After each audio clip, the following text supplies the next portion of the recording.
Ya ngene iki lur, jenenge wong ngrintis usaha dhewe. Bar tutup warung, bengi-bengi closingan, pembukuan kabeh dicateti, pemasukane pira, pengeluarane pira. Ngono kuwi pokoke ribet lur, ribet rumit ya to.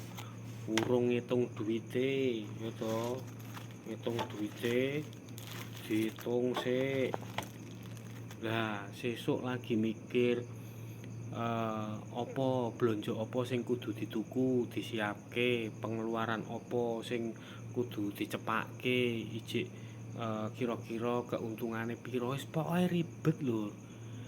Mending dadi pegawe wae, ben bulan gajian ora resiko, ya to. Tapi ya monggo, wong hidup itu bebas memilih.